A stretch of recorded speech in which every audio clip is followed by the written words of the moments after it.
Hello po everyone! Welcome back po sa ating YouTube channel. Panibagong reaction video, panibagong araw dito sa ating YouTube channel po, Alminda Mix Vlog. Gagawa lang po tayo ng ating opinion o reaction dito sa issue nga nitong si Ka-Business at saka si MK Inday Okray. Alam naman po ninyo, lahat kaming mga reactor ay nanahimik tungkol sa isyong ito, So, hindi po yung dahil ayaw namin reaksyon magkakilala kami nila Inday Okray TV at siyempre si Ka-Business ay pinuno namin, Ang ating punto ho kasi doon ay ang magkaayos sila ulit, So, mga Ka-Business, mga kapapi, ako po nagbabakasakali, hindi pa po kayo nakasubscribe sa aking munting bahay, baka pwede pong pakipindot ninyo ng subscribe button dyan at ng notification bell at para updated tayo lahat sa ating mga reaction ng video at supportahan. Huwag kalimutang subscribe din ang Ka-Business Official Papa Dins TV at ang Ka-Business Family po, mga Ka-Business, So, i-proceed natin yon. Bakit nga po ba kami nanahimik, Hindi kami nag-reaction agad dito sa issue ni Inday Okray at saka ni Ka-Business. Ang one thing po sa amin kasi, kaya namin hindi ginawa yun dahil ang gusto namin magkaayos. Kasi alam naman po natin ang pagkakaibigan ni Madam Inday Okray at saka ni Ka-Business. Malalim na po yung pagkaibigan nila, taon na sila magkakaibigan, Taon na rin si every year din nagpupunta si Inday Okray dito kay Ka-Business. So ang sa amin, tumahimik kami para hindi nalalago at magkasundo nga talaga uli. Kasi alam naman namin ang ugali ni Inday Okray, Magagalit yan ngayon, wag mo lang kausapin, pabayaan mo lang siya. Magsalita siya. Pag mawala na yung sama ng loob niya, pagkausapin mo yan, sasagot na yan siya sa iyo. Ganun po sana yun yung ang aming gusto, So, at dito kasi, masasabi lang natin, o yung naobserbahan ko, o yung masasabi ko sa aking opinion, ang naging kawawa kasi sa sitwasyon ng mga issue na ganito ay ang Ka-Business, Kasi marami na tayong marami nang naririnig, marami na tayong nababasa na itong si Jonjon ay inutusan ni Ka-Business, itong si Jonjon ay pinabayaan ni Ka-Business na sagutin si Madam Inday Okray, Although naman talaga nandito po kami sa chat room, sa GC namin, ay wala naman pong binibitaw na salita. Sige, Jonjon, anuhin mo si Inday Okray, or kami inutusan ni Ka-Business na reaksyonan si Inday Okray. Wala po, hindi po nagbababa si Ka-Business ng ganun, yun po yung totoo. Kasi ang gusto namin kasi, ang sa amin kasi, para sa akin bilang isang reactor ni Ka-Business, kaya kami nanahimik. Kasi po maganda na kasi ang sa comment section ni Ka-Business, nung nag-vlog sila sa Hagonoy, Bulacan, wala po doon nambabash, wala po doon maganda. Yun po ang binase namin doon kasi wala naman po tayong makukuha kung issue ng issue ang ating itatalakayin, Diba parang hindi kasi healthy ang community. Kaya po, ang namin, nag-set aside kami, hindi kami nag-reaction para hindi lumaki ang gulo, para hindi lumaki yung issue, Para at least mahilot natin yung galit ni Madam Inday Okray, na makipag-ayos kay Ka-Business, Although naman talaga sa side ni Ka-Business, wala naman tayo masasabi, kasi wala rin naman talaga si Pinunong Ka-Business sinasabi tungkol dito, So, ang hindi lang kasi natin maintindihan, doon sa live ni Boss Anime ay itong si Jonjon nakipag-comment doon, na marami siyang, kumbaga nagsagutan sila ni Madam Inday Okray. At doon, parang naggalit na ulit. Bumalik yung galit ulit nitong si MK Inday Okray dahil doon kay Jonjon, So mga Ka-Business, mga kapapi, yung katotohanan lang po sa atin ang ating itatalakayin, Bilang isang reactor po ni Ka-Business, hindi naman po kami hindi kami tatayo na bilang isang reactor ni Ka-Business, Kasi po ba yung natin na bilang isang reactor, Ang sa amin lang, kaya kami nanahimik, kasi gusto talaga namin mag-ayos, Kasi, isa pa, mahal ni Ka-Business ang mag-asawang Inday Okray at saka yung asawa niya. Ganun man din si Madam Inday Okray, mahal niya yung Ka-Business, 'di ba? Hindi naman siya tumagal ng taon bilang isang ka-business supporter kung hindi niya mahal ang ka-business, ano? So, parang ang misunderstanding lang ay hindi lang nagkatugma dito, ano? Yun lang, ang sama ng loob ni MK Inday Okray, no? Dito naman kay Madam Inday Okray, ang sama ng loob niya ay syempre nalabas niya dito sa pagla-live niya na pwede naman natin i-private yun, ano? Pero dito kay Madam Inday Okray, ano niya yun kumbaga, yun ang estilo niya, no? Alam naman talaga namin yan, talaga nagsasalita talaga siya, no?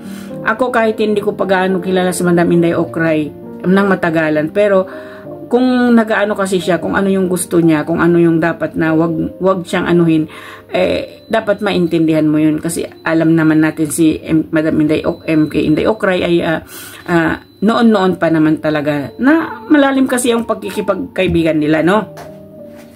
So sa nangyaring ito, syempre, naglabasan na sila ng kung ano-ano, kumbaga itong si Junjun sumagot na ng hindi na rin maganda. Nag-exchange ng mga words nila kung ano yung masasakit sa kanila, no? At ang ginawa po namin bilang isang reaktor, ang sawayin si Junjun dito sa GC namin, no? Sinaway namin siya na wag na siyang sumagot doon para hindi nalalaki yung issue. So, umano naman siya, huminto naman siya, pero bumalik pa rin, no? Kinontinue pa rin niya yung pakikipagsagutan niya kang MK Inday Okray. Yun ang nangyari. Instead na mahilom yun, nabuhay uli yung galit ni MK Inday Okray, no? Although naman alam natin na ano naman yung dito ni Junjun dito na hindi naman sa kanya nagtampo si Madam MK Inday Okray, naglabas lang siya ng sama ng loob niya dito sa ka-business, ang hindi lang natin maintindihan kasi pumasok kasi ito si Junjun, no? Nakipagrat-ratan dito kay Madam Inday Okray at hindi na masaway-saway. At ang isa pa dito yung katotohanan, mga ka-business, I'm just telling the truth, this is the real, no? Nagbaba kasi po ako doon sa GC namin na sinabi ko, sana hindi na lang si Junjun nag-video para hindi na rin sumagot si Madam Inday Okray. Ayan, tuloy ka ako. Lumaki na yung issue kasi sumagot na naman si Junjun, sinagot siya ni Inday Okray, no? So doon sa pagsabi namin na kumbaga panaway namin dito kay Junjun, ang isang araw po nagbaba siya ng kanyang voice message dito sa GC. Ang kanyang pinunto ni Ratrat naman ay ako, no? Ito po yung pagkasabi niya doon sa voice message niya. Bakit ikaw, Ma'am Alminda, pag sa'yo nangyari yan, hindi ka ba magre-react? Ang ibig niyang sabihin, yung sinasabi na pagkakamali niya dati ay parang nabanggit daw ni Madam Inday Okray. Ang sagot namin sa GC sa'yo, Junjun, Junjun, nandun na kami. No, naintindihan ka namin. Sana, nung sinaway ka namin, huminto ka na lang sana para hindi lumaki. Pero, anong ginawa mo sa GC? Pinagsasagot mo kami, sinagot mo si Ma'am Flash Channel, nung sinaway ka ng ganon, sinagot mo si Ma'am Flash Channel. Yung sa akin, niratrat mo din talaga ako. Ano yung sinabi mo? Bakit kayo, tinuringan kayong magigiting na reaktor ni ka-business, pero hindi nyo kayang ipagtanggol si ka-business, no? Dito daw kay MK Inday Okray, no? Ang gusto kasi nitong si Junjun, makikipag-away kami din dito kay MK Inday Okray. Samantala yung kami namamagit na para hindi na lumaki yung gulo, kaya ka namin sinasaway, Junjun. Pero doon sa GC, niratrat mo ako, no? Doon ako nagbilib na wala ka palang respeto kahit kanino, no? Ang sinagot ko lang doon sa GC, no? May sinagot ako doon sa'yo sa GC pero hindi mo na yung binasa. Ang sumagot si Papa Dins. Ang pagkasabi lang ni Papa Dins, Ma'am, Huwag na po kayong umiyak. Kasi bilang isang reaktor ni ka-business dito kay John, para magising yung utak mo, ang paminsan-minsan pinuuna mo yung katapangan mo, hindi mo nililingon kung anong mangyayari sa bandang huli. Ang masakit sa amin, yung pagkasabi mo, kayo nga tinuringan kayong magigiting na reaktor, pero hindi nyo kayang ipagtanggol ang ka-business. Saang banda, John, na hindi namin kayang ipagtanggol si ka-business? Ha? Noon, kasagsagan ng malalaking issue. Sino yung rumatrat sa kalaban? Kami. No? Nagsasalita ka, wala ka sa utak mo, para kang hindi maintindihan. No? Pagre-respeto doon, wala ka. No? Sorry po kay ka-business. Kami nagre-reaction lang kasi gusto lang namin kasi ilabas kung ano yung masakit na nasasabi nitong si John sa amin, no? Kami bilang isang reaktor ni ka-business, wala kaming hinahangad sa ka-business kundi kapayapaan. Kung sana hindi ka John sumasagot-sagot doon, di sana nag-ayos pa yung ka-business at saka yung MK Inday Okray. So sa panahon ngayon, anong magagawa natin? Nagsabi na si MK Inday Okray, ayaw na raw niya, no? Ayaw niya ng makipag-ayos. Nasamantala noon, pwede pa yun mahilot pa yun ni Anime, no?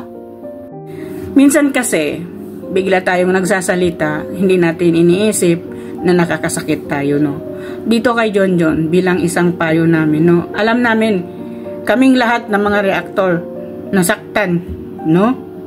Nasaktan kami Nasaktan kami doon, pero nanahimik kami.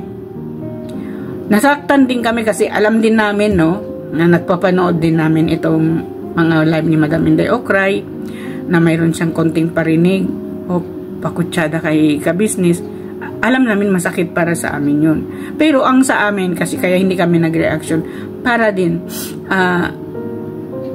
matahimik, para din hindi nalalaki yung issue at magkasundo uli.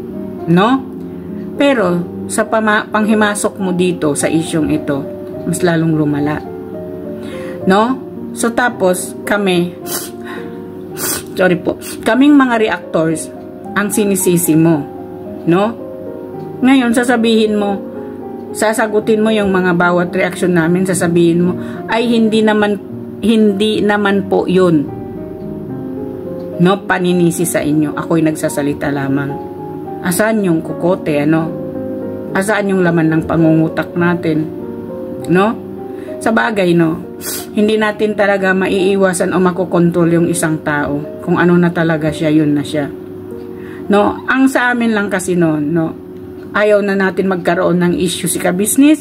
Ayaw na natin magkaroon sa comment section ni ka-business na hindi magandang pagko-comment. No, kasi nakita natin yung dito sa Bulacan, ang pagdala nila ng ayuda, wala tayong nakikita, no? Wala tayong nakikitang hindi magandang komento, wala tayong nakikitang hindi magandang sinasabi ng mga nagko-comment kay ka-business. Lahat maayos. Parang masarap sa pakiramdam o masarap sa feelings na hindi kami nakakabasa ng hindi maganda sa comment section ng ka-business kung nagbablog siya, no? Yun sana yung inisip mo John bago ka tumalak dyan, na pati kami mga reactors tinalakan mo, no? At sana magsilbing aral sa isang tulad mo na huwag kang ratrat ng ratrat, no? Mag-isip-isip ka bago ka magratrat, no? At sa amin lang, no? Kaya kami rin hindi na umaksyon na mag-reaction. Nagre-reaction ka na siguro reactor ka na ni ka-business, di ba? Nag-reaction ka tapos pati kami niratrat mo. Hindi ka muna nagtanong kay ka-business o hindi ka muna nagtanong sa amin, basta ka na lang ng rumatrat ng hindi magandang pangraratrat mo. Ang sa amin lang namin, sinasaway ka namin na hindi na lumaki yung gulo. Pero ano yung ginawa mo? No?